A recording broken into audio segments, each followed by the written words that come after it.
Hello everybody, Average Gamer here. Welcome to another in-depth review of the patch 1.4.90 look.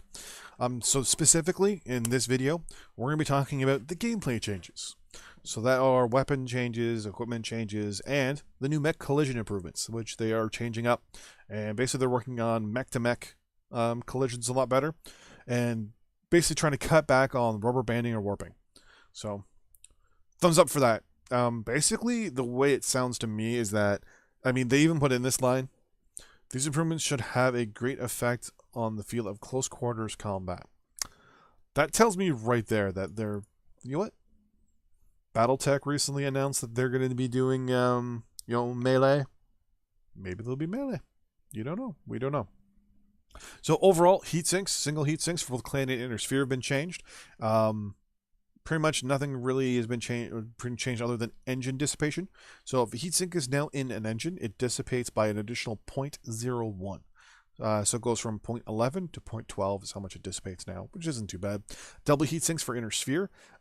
External ones, so any heatsink in arms, legs, torsos, anything but in the engine, its dissipation rate has gone up from 0.14 to 0.15, which is pretty good.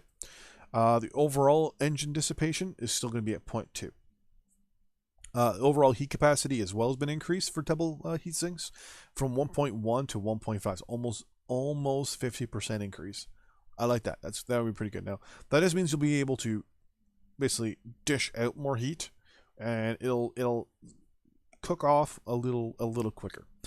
Clan double heatsinks. Pretty much the only two changes are heat capacity.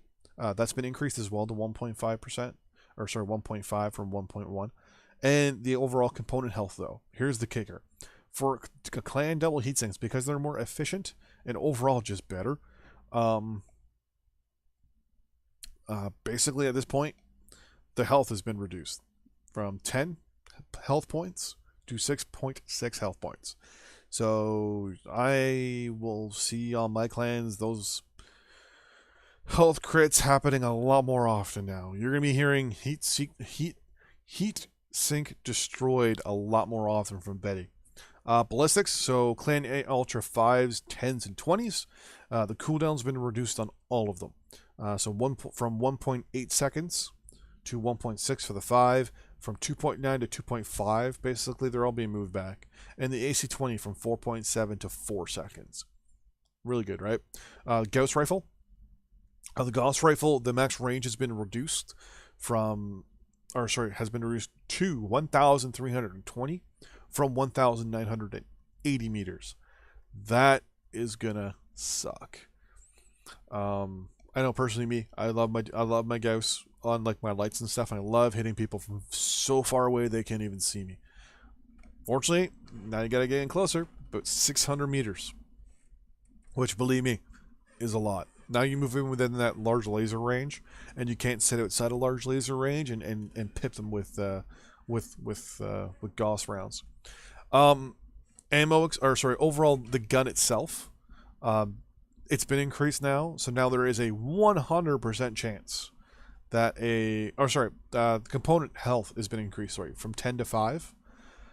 Clan specifically, also it's been reduced from 1980 to 1320 as well, the range. But here is in my eyes the part that's really scaring me. The health of a Clan Gauss rifle, okay, no big deal, right? It's 10 now, but it now has a 100% chance of exploding. Rounds don't explode, but the gun does. If you have now a Clan Gauss in one of your torsos, or one in each torso, and they blow, you are dead as fuck.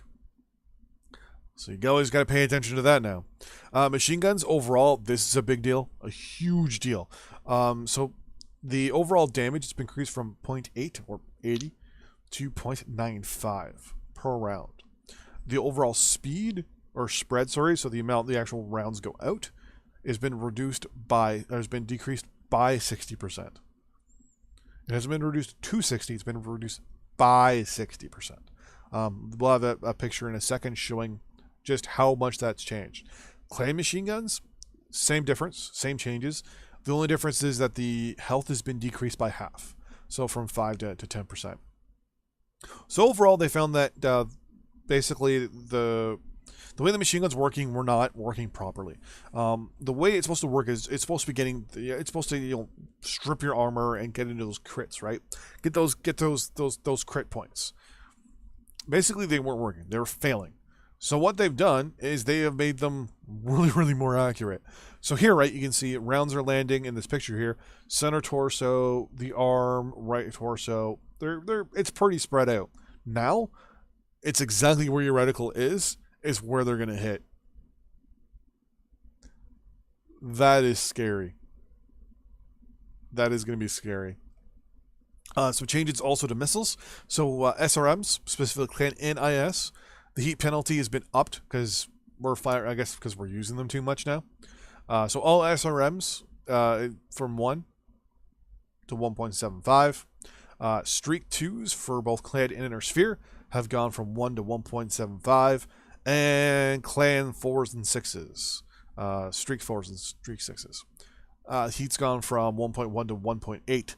So SRMs fire a lot faster now and they cool a lot better.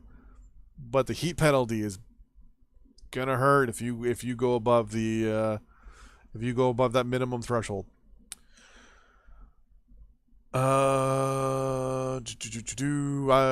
SRM/Streak design notes. The intention of the heat scale penalties is to provide a conscious give and take choice between heavy and immediate amounts of stacking damage at the cost of extra heat, or splitting fire to optimize overall heat output over an extended duration.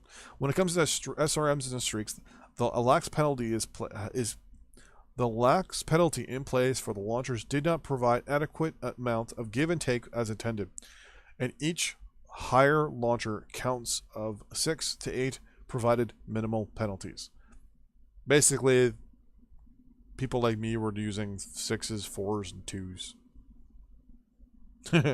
Yeah, mix them all up. It was beautiful. The Clan Targeting Computer Mark V projectile boost has been reduced from 30% to 25%. And in the next episode, we're going to be talking about quirk changes. So a whole bunch of quirk changes. Most of them are armor and machine gun rate of fire changes. Stuff that's really not going to have an impact. The rate of fire was up so high because the machine guns basically spread the fuck out everywhere. Now, with how accurate they're going to be, you don't need that rate of fire anymore. But next episode, quirk changes. See you then. Bye-bye.